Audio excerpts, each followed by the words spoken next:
Hello, everyone. Once again, you're listening to Sunday Brunch with Adrian Goodson. And as usual, we have an all-star cast of ballers, which makes for a great show, featuring Derek Anderson, a.k.a. Mr. Kentucky, a.k.a. Mr. Buckets, who graduated from Doss High School out of Kentucky. He played college ball at Ohio State University and the University of Kentucky, where we know him so well from winning a championship.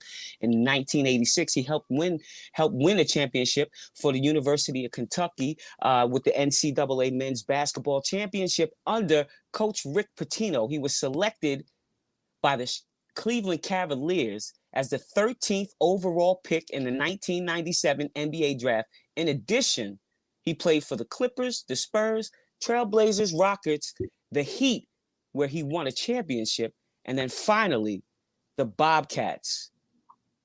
Derek, welcome to the Sunday Brunch. You know it's good to be here, Adrian. Always good to see my people.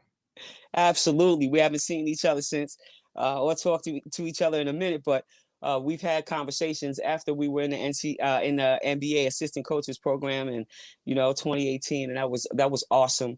To get the opportunity to do some work with you guys and get to know you guys and see how you guys function and flow on that other side. I mean, you're from Louisville, Kentucky. Actually, you are from the area where basketball was discovered.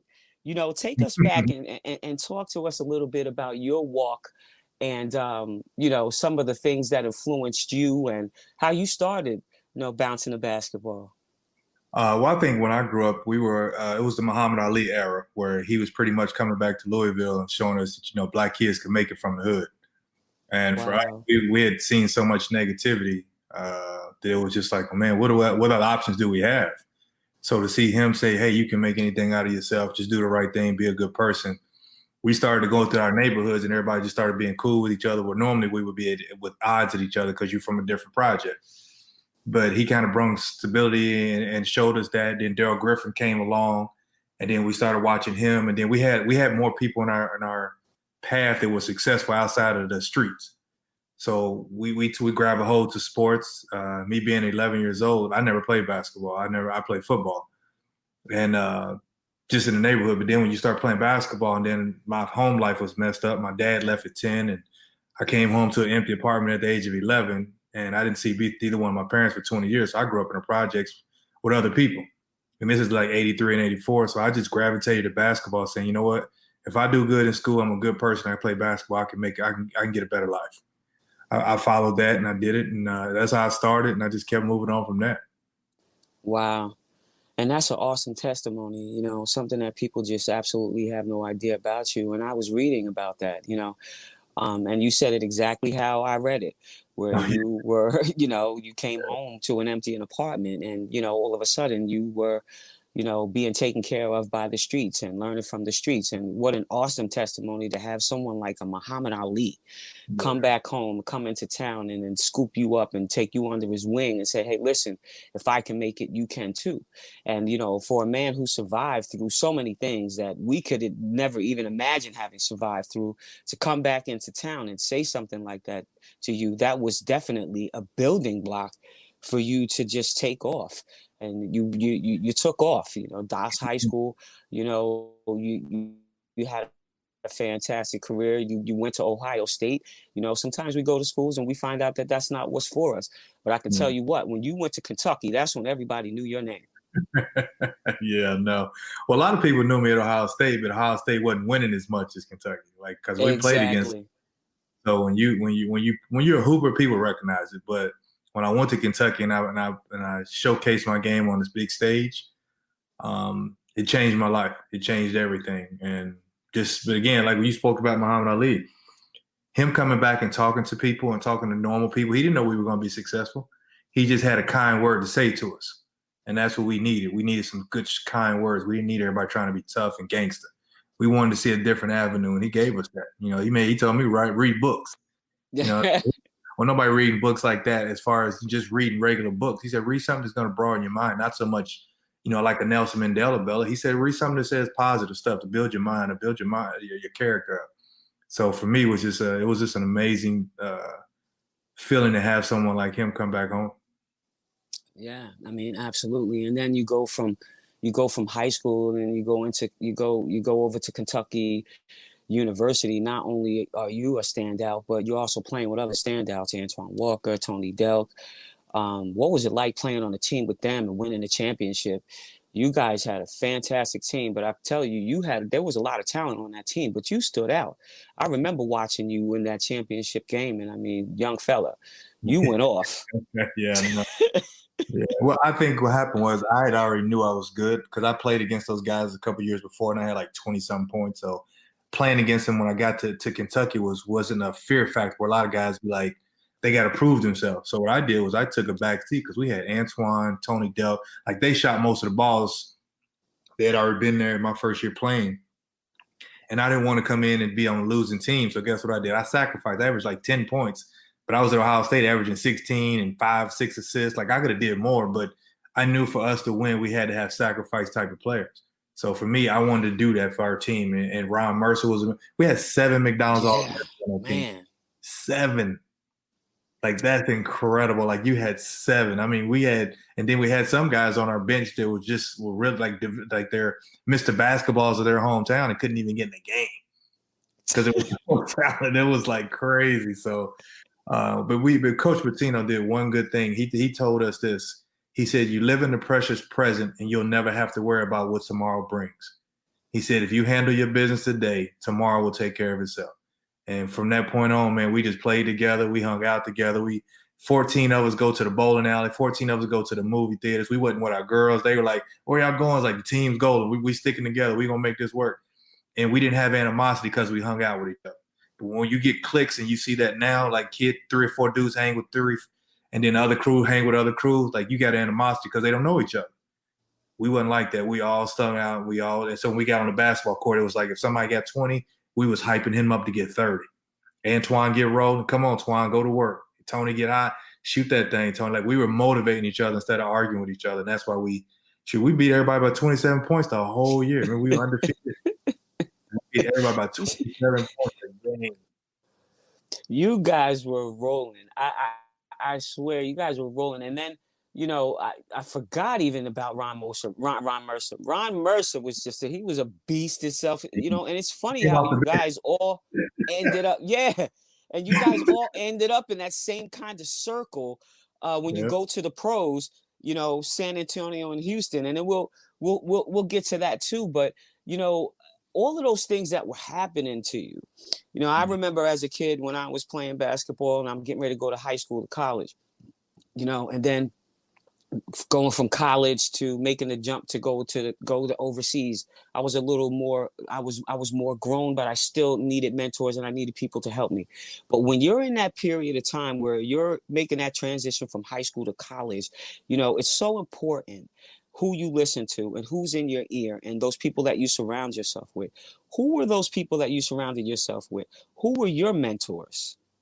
Well, for me, my mentors was growing up with school teachers because they were telling me the realization of life. They weren't telling me to put all my eggs, just say, hey, if you don't make basketball, you're not going to do anything. They were always saying, hey, take your schoolwork as serious as you took your basketball. So they say take both the same way. So I would get on the school bus, do that. Some of school teachers that. But I will be honest, the most influential person I ever had is to hang around with was another basketball player. A football player who became my best friend. And he and I saw people go to jail, died at a young age. So he and I said, man, we got to look out for each other. He said, if I'm going to pull your coattail, you pull mine if I'm messing up. So we held each other accountable. He late for school, man, come on, you got to do 50 push-ups, come on. So if I'm running late, he going to come knock on my door because I didn't have an alarm clock, so he would come knock on my door. Like, we actually looked out for each other. So I didn't have like an older role model. I mean, him and I just happened to be mature enough to say we're not selling dope, we're not smoking, we're not drinking, we're not partying. We're going to go to school, play sports, and get out of these projects. So we kind of held each other to a standard. And then I watched other athletes like Darrell Griffin and all them. I saw how they didn't do things. So I kind of watched from a distance, and I just took it from there. But I think now if you got a lot more successful people, you should look at someone who's been there before. A lot of these kids would be like, listen to a guy who's never done nothing in his life. He's an AAU coach, and then you're going to say, well, he's telling me this. Well, he's never done it. How you going to listen to him? Like if someone's telling you that they've been there before, you want to listen to them so you can avoid the pitfalls or the mistakes that they made. So I would always tell someone to listen to somebody who's been there before. You can listen to everybody, but you gotta hone in to the people who've been there before because they've lived it. So they can actually tell me what I need to do, what I need to learn. Yeah, absolutely. And it's so important the people that you hang out with for you to be on the same page. Because if you're hanging out with 3 or 4 thugs, then there you are. You're hanging out with 3 or 4 scholars, then there you are. And it really does define you, you know. And then, you know, the thing about basketball, the beautiful thing about basketball is that you get the opportunity to be around people that are just as great as you are, you know, within, you know, with your talent and also, you know, in character. And, you know, you could be the most talented person in the world, but it's not your talent that's going to keep you. It's your character that's going to keep you there. And I tell young people all of the time, listen, you know, you could be a great player, but, you know, you got to also be good in the locker room. That's really, really important. You have to be a good teammate. You got to be a good person. You know, you got to be, you got to be click free, and it's important. And the thing about the cliques, you know, you get in trouble for being in a clique, and then you get in trouble for not being in a clique. So it's just it's a two-edged sword when you're playing sports, and that's why you have to be so mentally sound, and not only mentally sound, physically sound, but more importantly, spiritually sound. And once again, you're listening to Sunday Brunch with Adrian Goodson. I have Derek Anderson here on the show with me. We're just chopping it up, talking about things, talking about times. You know, right now is a really difficult time, Derek, and you know, there's a lot of people out here nowadays. You know, it's COVID. You know, we have social reform. We got issues going on all across the board. How have you been surviving COVID? You know, I know that you're doing a lot of things. You're a philanthropist. You do things in the community. You're out there. What things? Any new developments? Anything that have done during this time period during COVID? Because you know, it's like, oh well, I don't have time because I got to go to work. Then all of a sudden, COVID-19, and now you have all of the time to do everything that you always thought about and can't imagine. Right, right. Well, I've been fortunate enough to retire to basketball, and I've been able to be a stay-at-home dad. So I was already home every day.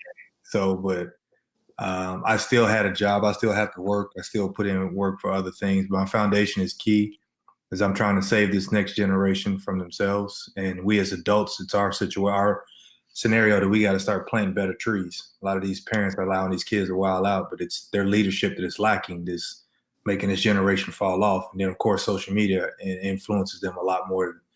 But during COVID, man, I just felt like that I just wanted to continue to build our communities back together. Like, you're not going to always please everybody, but the fact is you have to do something. You can't stand by the sideline, expect to get in the game, and then wonder if you lose the game, then you'd be like, well, man, I didn't know this is that. Well, if you're not in the game, you're not going to help. Like, you just got to do something. So for me, it was just getting involved and knowing I'm in Louisville, Kentucky. What I've done is got behind the closed doors and try to get these laws changed. We got the no knock warrant changed. So now we got that done. But we've been doing behind the scenes because everybody's rioting and protesting. But if you don't change the laws, man, these people not changing. We got to get in the real system. We protest and it's cool. But if you're not getting these laws changed and getting people held accountable, it's not going to change. It's going to slow down. It's going to pick back up years later. It's been going on for too long. They're too comfortable about doing this. So I just wanted to get behind, the scenes to try to get these laws changed in some kind of way to protect us, protect all people, but especially Black people. We're the only race in the history of the world been hung on a tree. The only race. So I think we just need to focus on, getting all good people, white, Black, everybody in the world, good people to work together. Cause I told this guy the other day, I said, if you go, I said, do you believe in heaven or hell? And he was like, yeah. I said, so when you go to either one, do you think it's only going to be one race there? He looked at me and was like, oh man, you're right. Yeah, I'm right. Because guess what? Wherever you go, there's going to be another race. You're going to have to live with other people. There's no way around that. You can go to any country, anywhere. You're going to be around another race of people. You got to treat good people the same way. Everybody's just got to be good to each other. Nothing else, just respect them and move on. Absolutely. And that was so valid. That was a valid point, talking about, you believe in heaven or hell, when you get there, there's going to be somebody that looks different than you. This is it's a melting pot is what it is. You're not going to go one race just because you think you're good. No. Wherever you go, it's going to be a black and white person there. Absolutely, absolutely. Which leads me right into the bubble. What are your thoughts of that? I think basketball is so hot right now. It's just basically like going to LA Fitness and watching these guys go at it. You know what I'm saying? And they look damn good at it too. And Yeah. so, the girls and the guys, and I knew that if anybody could pull it off, Derek, if Mm-hmm. anybody could pull it off, it was going to be the NBA and the WNBA. And, we are the blueprint for every other sport. Mm-hmm. We are the segue into this new COVID-19 uh, atmosphere generation, how to do things, how to how to stay healthy, and developing this protocol. And now that they're in the bubble and they've been in there, now we're at the playoffs. I'm watching Boston last night, and what a fantastic game. Mm-hmm. Looking forward to just the playoffs and what that's going to bring, and the players handling the situation so well. And we had that lockout for like 2 or 3 days because the players just really felt overwhelmed, first and foremost, because they were definitely, even though everything was laid out for them, adverse conditions. You're away from your family. You can't really be interactive the way that you want to be because there's a deadly disease out there. You have to take a lot of things into consideration. They shut it down. They refocus. They come back. They say, okay, we're going to continue to do this. If you were a player in that room, tell us what you think transpired to make all of this stuff happen. It's a lot that goes on with that. When we had our lockout in '98, we went to meetings and whatnot, and it was a lot. Like, I mean, when I tell you it was so much going on, and it's not the same because this is COVID and that was a different scenario, but everybody had their own opinions. Like, you get so many mixed opinions, and like to get a final answer, it was tough. I'm sure it was tough. Like, it wasn't like, so, well, hey, 90% here, 10%. It might have been 60, it might have been 51-49. And imagine if 49% of the players said we ain't playing. Mm. Now you got a real issue. But you said it earlier, we're a blueprint because we just hoop the hoop. Like, when you look at the ballers in the WNBA and the NBA, most of those guys just hoop. Like, you didn't have to give most of these guys a check because when they go in the gym, we just a hoop. That's what we do. Like, that's our mindset. So I think when they went to that bubble situation, I think they weren't looking at it from a standpoint where I'm risking anybody's life because it was their own. It wasn't like, hey, fans don't have to come to this and that. I think they all said, you know what? We're hoopers. This is what we do. This is what we love. Let's rock. That's just my personal thought that's what happened. And again, so many people didn't believe. So many people were talking about not playing, but I think because you are that is the love that you have, you're going to do it. Yeah, absolutely. There's a lot of love in that bubble, I tell you. Mm-hmm. Just players just playing their hearts out, bodies flying everywhere. Hella emotional up in there. And, it just feels like they're playing for something. Mm-hmm. It feels like they're playing for something more than a championship, Yeah. and it looks like it's the atmosphere, the women, Brianna, say her name, just the whole movement. And for me, on the outside looking in, and I know this is with every other former player out there. What ways can we get involved on this? Because we're literally on the outside, so we're not playing basketball, but we're on the outside. What ways do you think that we can create change? Well, I think we have to go into it the same way that we've always gone to when we did play. You have to step up and use your name, use your power, use the information, use your connections. You just got to step up and do something. Everybody's not going to be doing the same thing. Like, if I was a guard, I'm a shooting guard. I'm not going to be going down here and trying to block shots. That's just not my role. I'm gonna go out here and put buckets in the hole. I let you rebound, let you block shot. That's your job. So for us as retired players, we got to find a new role to play. But like I said, you just got to go get in the game. Can't sit back and just be watching. You got to go do something. And I'm not telling everybody they have to do whatever they have, as far as making you do something. But for me I have to get in the game some kind of way. And that's what I've been doing. Just trying to find out, what do you need from me? What can I do here? What can I do there? And actually pulling things together. I'm not out just here just to be trying to make friends or whatnot. I'm trying to make sure that we get things done for our community and for our people. Yeah, absolutely. And we have so many people that have attached themselves to BLM for the wrong purposes, Mm-hmm. whether it's for, self-production or, to take the whole thing and put it in reverse. And so you have to really be careful who you attach yourself to. And that's really important that you said that, just connecting yourself with those people that can actually create change and get you involved. And it's something as simple as you yourself going and, speaking to your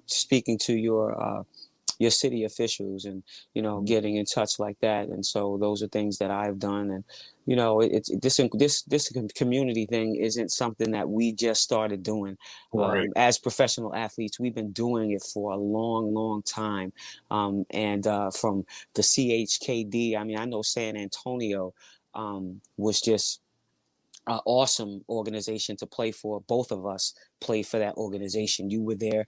You got the opportunity to be over there with Timmy. I don't know if you were there when Ron was over there. I don't know. You weren't over there when Ron was over there. I was there when Ron was playing there. Okay. Okay. And Ginobili, and so Right. who was the all-star cast that you had over there? David Robinson, Avery Johnson, Steve Kerr. We had a good squad. Sean, Wow. we had a really nice squad. Yeah, you did. Just now you're making me remember. Y'all were like that was a championship team over there too. But you go to Miami and get that thing, and I'm looking at the picture and I'm like, wow, just the people that you were taking the photo.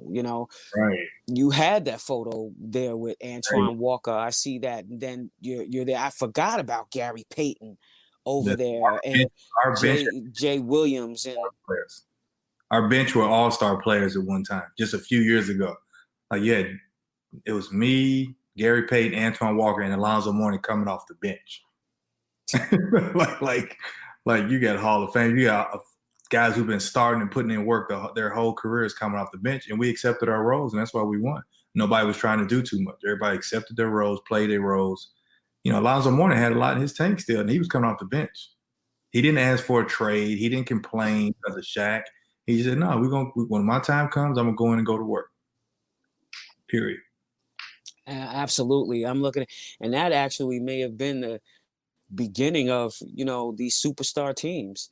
Because when you look at that team, and that was back in back in the day, not back in the day, but it's back in the day. I mean, if you look at it realistically, those you start to see the beginning stages of people building these superstar teams, but they left out the let's all get along and play the role component together so we could win the championship nowadays. But it's coming back. I'd like to definitely see a lot more former players in the leagues so that the players can understand what it takes to win. We're starting to see more and more of it. So it's an awesome thing. I definitely want you to discuss how people can get in contact with you and to help develop your community programs. I know you got a lot of things out there. Talk about some of the programs that you have going on in Louisville, in Kentucky, or even beyond Kentucky, Yeah. and ways that people can get in touch with you. Well, I have a program. It's called Program U, and what that does is whatever we do, we try to work with people to do whatever they enjoy doing. Like you can get an education, but you got to figure out what's your best means of your life success, and it could be whatever it may be. We want to enhance that. We're not telling you, hey, you only can do this, or you can't do, or you're not going to make it. We want them to figure out what they're good at, and then we enhance it. So for me, the first thing I want to do is get their attention as far as their mental capacity. So we do things called Everything is A-OK, which is acts of kindness. So for them, before they ever get in my program, they have to send a video of them doing something nice. It could be making up their mother's bed. It could be bringing their brother's sisters some food to the table. It could be cleaning up the neighborhood. Send me a video, then we can get you in a program. And then we help kids around the country. I mean, I got programs in Tampa, California, and in New York, and we have one in DC now. And what we do is just go around the country and we just put these programs in and implement them. And what they do is we act life out. So we don't just talk to them, we have them actually act it out. So it's like role playing. What would you do if this? What would you do if that? When you get a job interview, shake someone's hand and the other person just says yes, sir. And one person says yes, the other person says yes, sir. Which one are you going to hire? The one who said yes, sir, because they're polite. You know, you got to start learning common sense people skills. So the program is built around common courtesy, and then finding what you're great at, and then we enhance that. So you can go to staminafd.com. That's staminafd.com, and it shows everything that we're doing. We're getting kids computers right now because some of them can't finish school. They share a computer with their parents, so we're getting them computers. But we're just making sure guys that they get an opportunity to succeed in life, and then we try to help them from there. Absolutely, that sounds great. And also, what social media handles can people find you on? You know, say, hey, listen, I just saw this show. I want to catch up with DA. How do they catch up with you? You can go to mine is Derek L. Anderson on all of them: Facebook, Twitter, Instagram's Derek L. Anderson, and then my foundation is Stamina Foundation on all of them. And you can catch me and see what we're doing. We're having a good time. I don't cuss, wild out. We just have a good time, have fun, and motivate people. I mean, that's awesome. I mean, yeah, you are one of a kind. You're one of the few people who don't do a lot of things, you know, and is getting it done. You know, I mean, a lot Yeah. of times people think that they need drugs, alcohol, and Mm-hmm. they need different components to survive or to stay up or to be happy or to get to the next level. And you don't have to do those things. You don't have to be that way. It's okay to be your own person, and you know, and become who you are without the outside influences. It's okay to create your own lane. It's okay to be Robert Frost and travel the road less traveled, you know. Mm-hmm. You Yeah. know, and Yeah. you know, I got Get on your own road. exactly. You know, I always say to people, I got miles to go before I sleep and promises to keep. Robert Frost was my favorite, and you know, something about that road less traveled, and it wasn't because I loved the poem. It was because that's what I was living the poem. Actually, I'm over here missing birthdays, missing events, missing parties, missing anniversaries, missing Christmas, missing Thanksgiving, doing those different things so that I could have success. People don't realize how much it takes to be successful, and they also don't realize how many times they got to get knocked down and get up, because your success is not measured by how many times you get knocked down. It's by how many times you stand up. So if you get knocked down 7 times, stand up 8, you know, and that's the way that it is. And I'm just so blessed and so happy to have had you on this segment. It's a segue to some greater things. We're definitely going to do some more. But once again, you're listening to Sunday Brunch with Adrian Goodson. And as usual, we have an all-star cast of ballers, which makes for a great show. We were featuring Derek Anderson, a.k.a. Mr. Kentucky, a.k.a. Mr. Buckets on the show. Peace to you, brother. My I brother. appreciate you coming on the show. You know I love you, sis, always. Cool.